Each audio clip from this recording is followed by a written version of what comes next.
Krishna, Hare Krishna, Krishna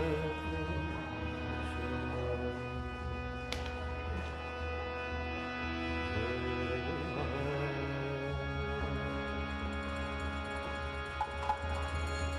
Hare Rama, Hare Rama, Rama Rama,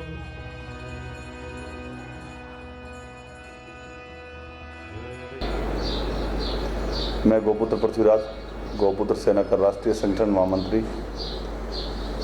ये गोपुत्र सेना ठीक आज से 13 साल पहले हिसार हरियाणा से एक ट्रस्ट बना था, गोपुत्र सेना ट्रस्ट, जो बीमार गौवंश को सेवा में हमेशा तत्पर रहता है।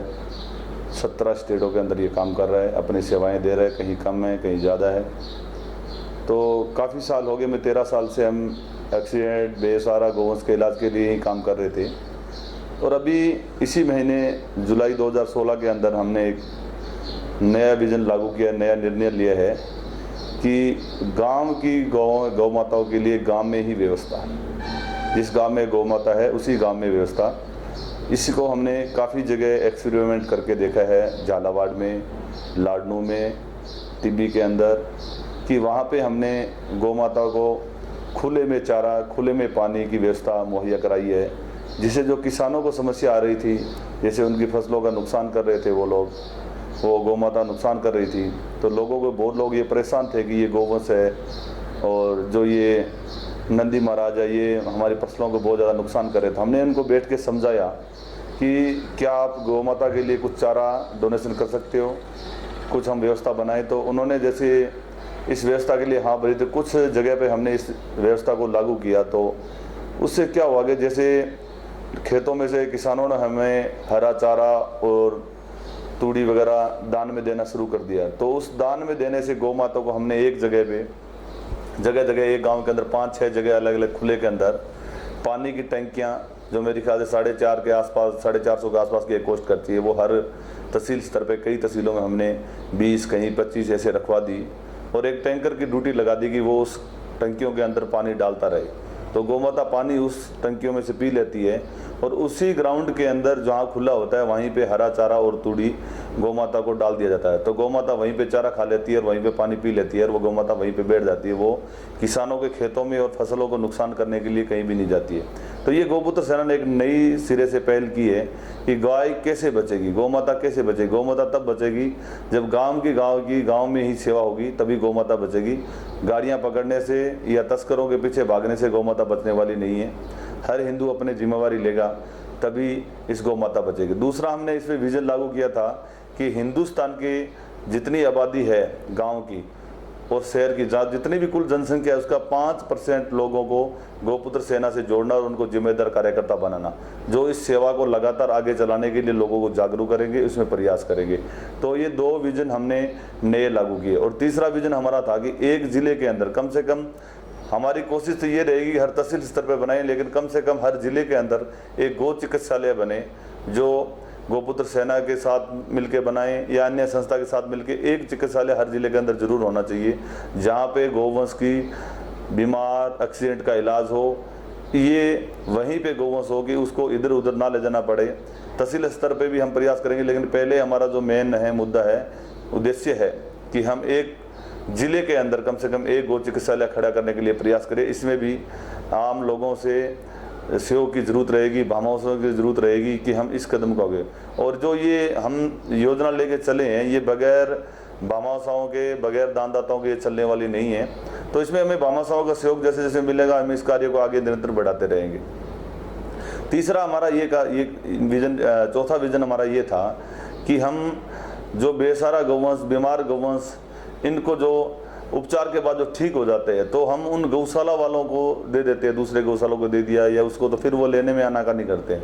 तो हमारा था कि जहाँ एक जिले के अंदर एक जैसे गौ चिकित्सालय बने तो उसके ठीक होने के बाद वैसे ही उस एक गौशाला भी वहाँ पे निर्माण हो कि उसके अंदर बीमार गोवंश जो ठीक होता है उसको वहीं पे शिफ्ट कर दिया जाए, वो भी उसी संस्था की देख रेख में रहेगी जो इस गौशाला से लेकर स्वस्थ को अलग कर दिया जाए। बीमार के साथ अगर स्वस्थ रहेगी तो वो भी बीमार हो जाएगी, इसलिए उनको दोनों को अलग अलग रखना भी जरूरी है। तो इस तरह से हमें निर्माण करना जरूरी है।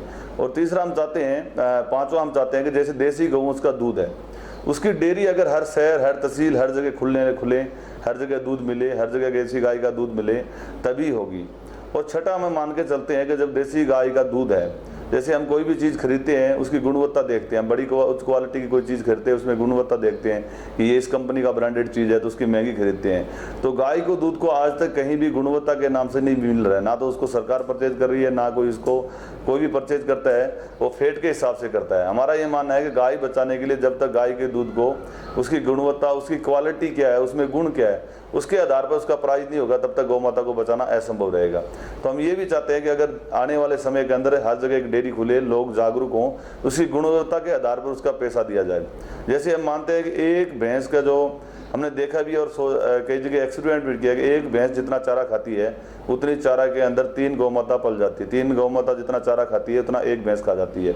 तो वैसे कहने को हम भैंस का दूध महंगा मानते हैं, लेकिन गाय कम दूध देती हो लेकिन उसका पालन पोषण बहुत सस्ता होता है। लेकिन वो क्यों रखता है? किसान उसको रखता है कि वहाँ दूध ज़्यादा दे रही है, फिर उसकी फेट ज़्यादा है, फिर वो ज़्यादा रेट में बिक रहा है, तो उसको हर किसान, हर आदमी उसको घर में रखना पसंद करता है। तो इसी तरह जब गाय का दूध के रेट बढ़ जाएंगे और एक भैंस के चारे के अंदर 3 गौमाता पलने लग जाएगी, जब किसान को फायदा होने लग जाए तो किसान ऑटोमेटिकली गौमाता अपने घर पर रखने लग जाएगा। और हम 7वां विजन ये लेके चले थे, आज ये पुराना था कि हम ये मान के चलते हैं गौ सेवार्थ मिशन 1 रुपये 1 रोटी, जो हम धरातल पे लागू अभी तक पूरे देश के अंदर नहीं कर पाए।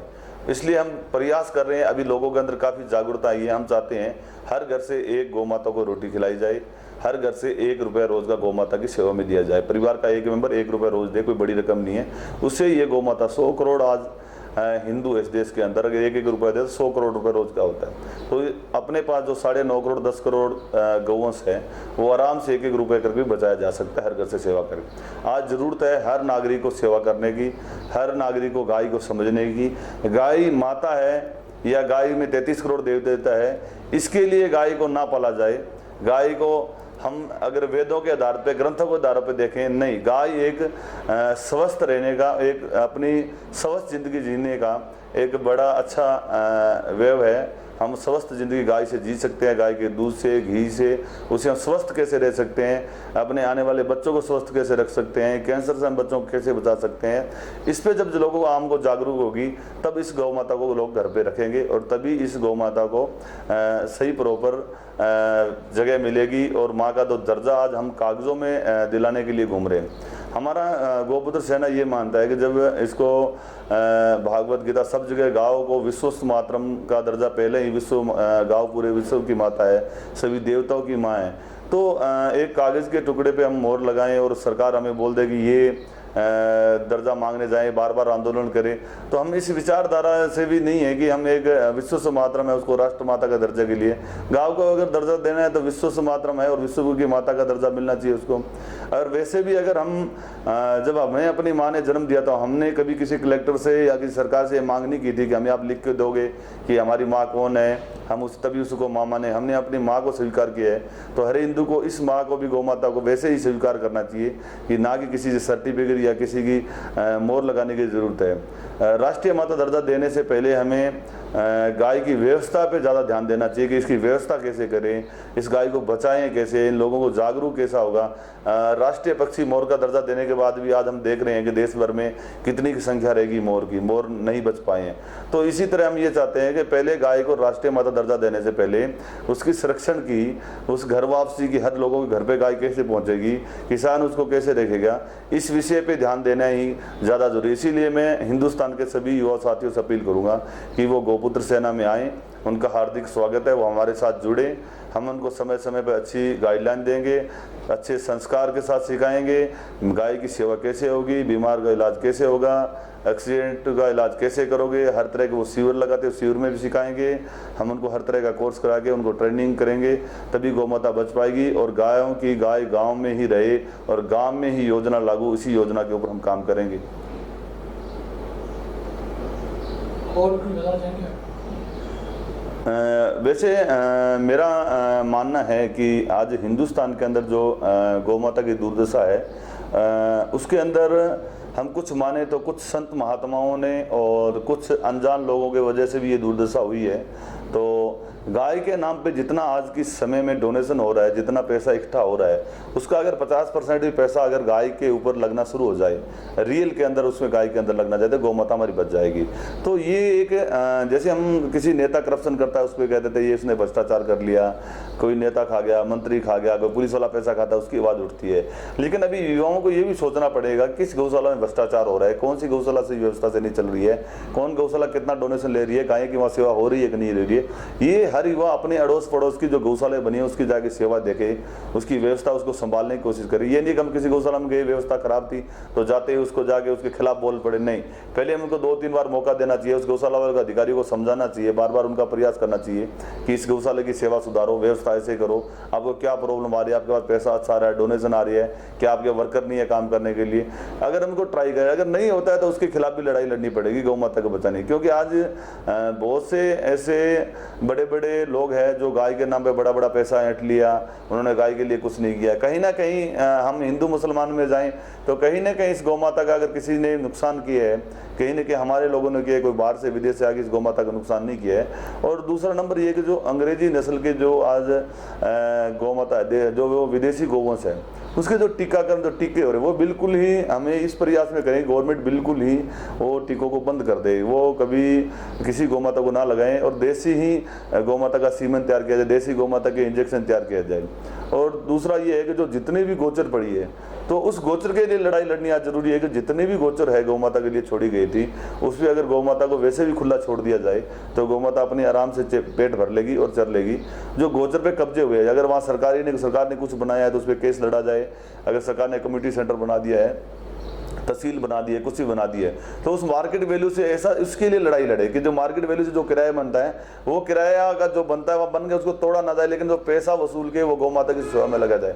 ऐसा कोई सरकार के नियम बनाने के लिए हमें प्रयत्न करना चाहिए, उस दिशा में हमें काम करना चाहिए, ना कि जिंदाबाद मुर्दाबाद करने से, हम ज़्यादा लंबी लड़ाई लड़ने से, हुल्लड़बाजी करने से गौ माता नहीं बचने वाली है। हमें प्रैक्टिकल ग्राउंड लेवल पे काम करना पड़ेगा, तभी जाके हमारी गौ माता बचेगी। Krishna, Hare Krishna,